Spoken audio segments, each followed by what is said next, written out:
Hi friends, welcome back to our channel. ఈరోజు మనం ఒక mind blowing sci-fi action movie story చెప్పుకోబోతున్నాం. ఈ సినిమా పేరే ద ఫిఫ్త్ ఎలిమెంట్. 1997లో వచ్చిన ఈ మూవీ అప్పట్లో ఒక సంచలనం.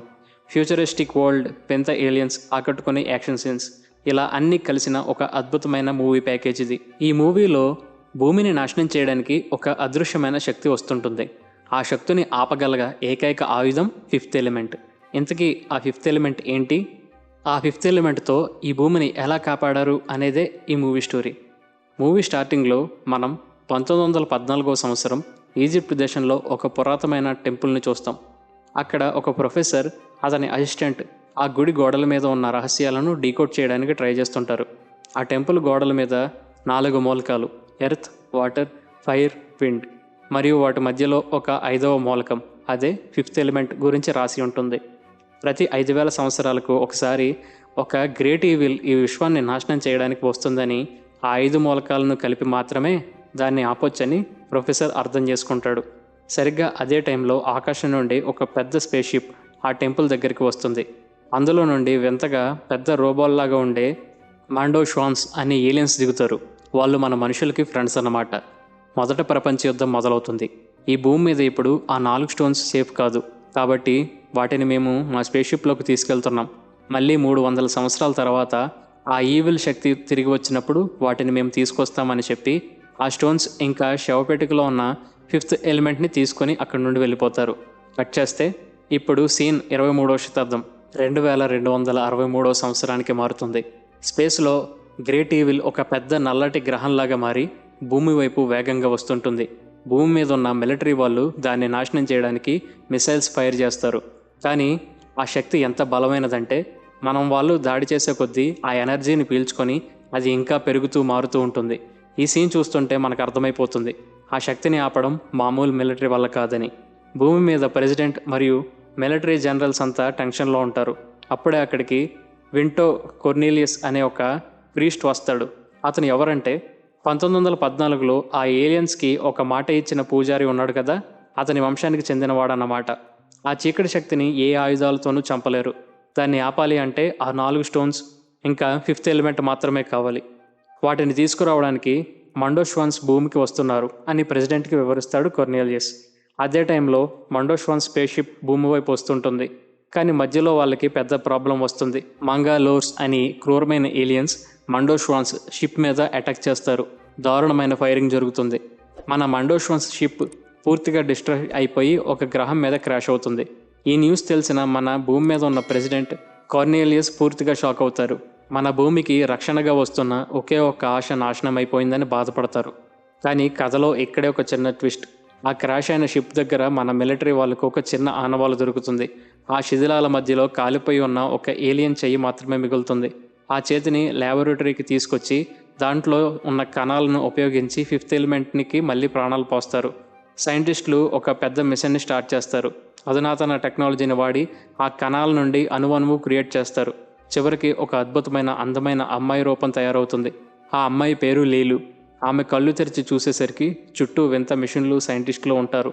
అసలేం జరుగుతుందో అర్థం కాక భయపడిపోయిన లీలు ఆ ల్యాబ్లో ఉన్న అద్దాలను పగలగొట్టి సైంటిస్టుల మీద అటాక్ చేసి అక్కడి నుండి పారిపోతుంది. బయటకు వచ్చి చూస్తే అది 23వ శతాబ్దపు న్యూయార్క్ సిటీ. ఆకాశం నిండా ఎగిరే కార్లు, పెద్ద పెద్ద బిల్డింగ్స్. పోలీసులు ఆమెను చుట్టుముడతారు. ఇక తప్పించుకోవడానికి దారి లేక లీలు ఆ ఎత్తైన బిల్డింగ్ పై నుండి కిందకు దూకేస్తుంది. కిందకు దూకుతున్న లీలు నేరుగా వెళ్ళి ఒక ఎగిరే క్యాబ్లో పడుతుంది. అక్కడే మన హీరో ఎంట్రీ ఇస్తాడు. అతని పేరు కోర్బన్ డల్లాస్. అప్పట్లో అతను ఒక పెద్ద మిలిటరీ కమాండో, కానీ ఇప్పుడు ఉద్యోగం మానేసి ఒక మామూలు ట్యాక్సీ డ్రైవర్గా బతుకుతుంటాడు. సడన్గా తన కారు పైకప్పు పగలగొట్టుకుని ఒక అందమైన అమ్మాయి పడేసరికి మన హీరోకి ఏమీ అర్థం కాదు. లీలు ఒక వింత భాషలో మాట్లాడుతూ తనను రక్షించమని కార్బన్ని బతిమలాడుతుంది. వెంటనే పోలీసుల కార్లు కార్బన్ ట్యాక్సీని రౌండప్ చేస్తాయి. ఆ అమ్మాయి మాకు అప్పగించు అని ఆర్డర్ వేస్తారు. మొదట కార్బన్ వాళ్ళకి అప్పగించేద్దాం అనుకుంటాడు. కానీ లీలు కళ్ళల్లో ఉన్న భయం, ఆమె అమాయకత్వం చూసి అతని మనసు మారుతుంది. ఎలాగైనా ఆ అమ్మాయిని కాపాడాలి అని ఫిక్స్ అవుతాడు. అప్పుడే మన హీరో తన డ్రైవింగ్ స్కిల్స్ అన్నీ వాడి ఒక పిచ్చెక్కిపోయే చేస్ సీన్ స్టార్ట్ చేస్తాడు. ట్రాఫిక్ మధ్యలో దూరుకుంటూ పోలీసులు కళ్ళు గప్పి అక్కడి నుండి ఎస్కేప్ అవుతాడు. పోలీసుల నుండి తప్పించుకున్న తర్వాత లీలు స్పృహ కోల్పోతుంది. ఆమె చేతి మీద ఒక పచ్చబొట్టు ఉంటుంది. అందులో 4 మూలకాల బొమ్మలు ఉంటాయి. అలాగే ఆమె పదే పదే కార్నెలియస్ అనే పేరు కలవరిస్తుంటుంది. కార్బన్కి అర్థమైపోతుంది ఆమెను ఆ ప్రీస్ట్ కార్నెలియస్ దగ్గరికి తీసుకెళ్లాలని. వెంటనే తన ఫ్రెండ్ హెల్ప్తో కార్నెలియస్ అడ్రస్ కనుక్కొని స్పృహలో లేని లీలుని ఎత్తుకొని ఆ ప్రీస్ట్ ఇంటికి తీసుకెళ్తాడు కార్బన్. ఇక్కడ నుండి స్టోరీ ఇంకో మలుపు తిరుగుతుంది. కార్నెలియస్ ఇంటికి వెళ్ళగానే ఆ ప్రీస్ట్ లీలును చూసి వెంటనే గుర్తుపడతాడు. ఓ మై గాడ్, నువ్వే ఆ దైవాంశ సంభూతురాలివి, నువ్వే ది ఫిఫ్త్ ఎలిమెంట్ అని చాలా ఎమోషనల్ అవుతాడు.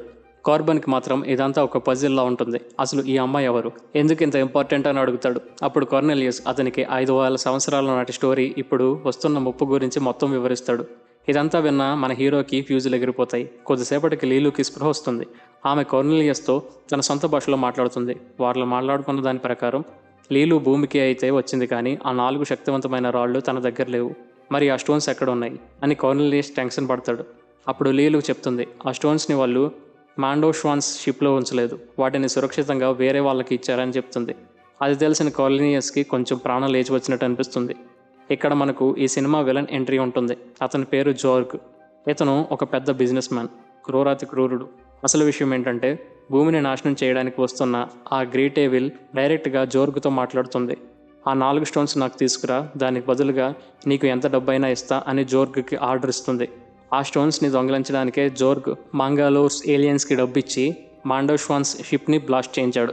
జోర్గ్ దగ్గరికి ఆ మాంగాలోర్స్ ఒక పెద్ద పెట్టెను తీసుకొస్తారు. మేము షిప్ని నాశనం చేశాం, ఇదిగో నువ్వు అడిగిన 4 రాళ్ళు ఉన్న బాక్స్ అని ఇస్తారు. కానీ తీరా బాక్స్ ఓపెన్ చేస్తే అది ఖాళీగా ఉంటుంది. ఎందుకంటే లీలు ముందే చెప్పిందిగా స్టోన్స్ వేరే వాళ్ళకి ఇచ్చారని. అది చూసి జోర్కి పిచ్చి కోపం వస్తుంది. తనను మోసం చేసిన ఆ మాంగాలోస్ ఏలియన్స్ని చాలామందిని అక్కడికక్కడే తన లేజర్ గన్తో కాల్చి దారుణంగా చంపేస్తాడు. మిగిలిన వాళ్ళు ప్రాణభయంతో పారిపోతారు. ఫ్రెండ్స్, ఎంతవరకు మీకు స్టోరీని ఇస్తే తప్పకుండా ఈ వీడియోని లైక్ చేయండి. మరిన్ని స్టోరీస్ కోసం మన ఛానల్ సబ్స్క్రైబ్ చేసుకోండి. సరే, స్టోరీలోకి వస్తే ఆ 4 స్టోన్స్ ఎక్కడ ఉన్నాయంటే స్పేస్లో ఒక లగ్జరీ హాలిడే రిసార్ట్ ఉంటుంది. దాని పేరు ఫ్లాస్టూన్ ప్యారడైజ్. అక్కడ ఫ్లవలగున అనే ఒక ఫేమస్ ఏలియన్ సింగర్ ఉంటుంది.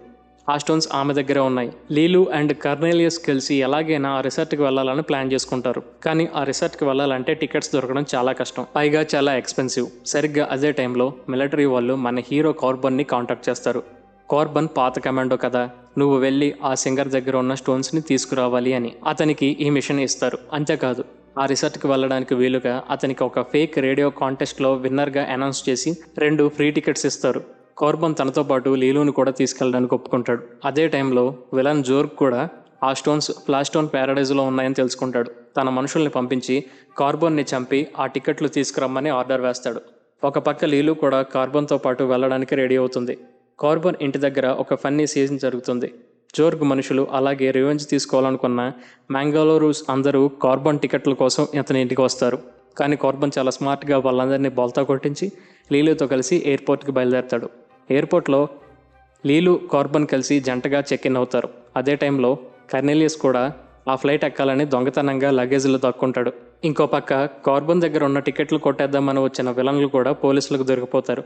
ఎలాగోలా మన హీరోయిన్ ఆ futuristic space ship take off అవుతుంది.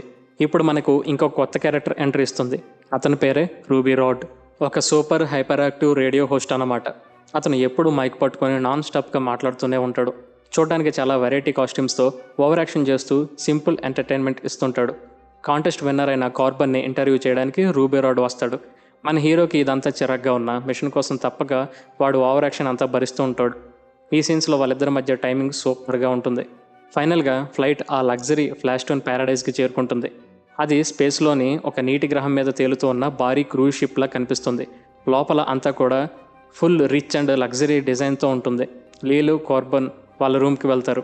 ఇక్కడికి చేరుకోగానే లీలు ఒక కంప్యూటర్ ద్వారా భూమి మీద ఉన్న హిస్టరీని చదవడం స్టార్ట్ చేస్తుంది.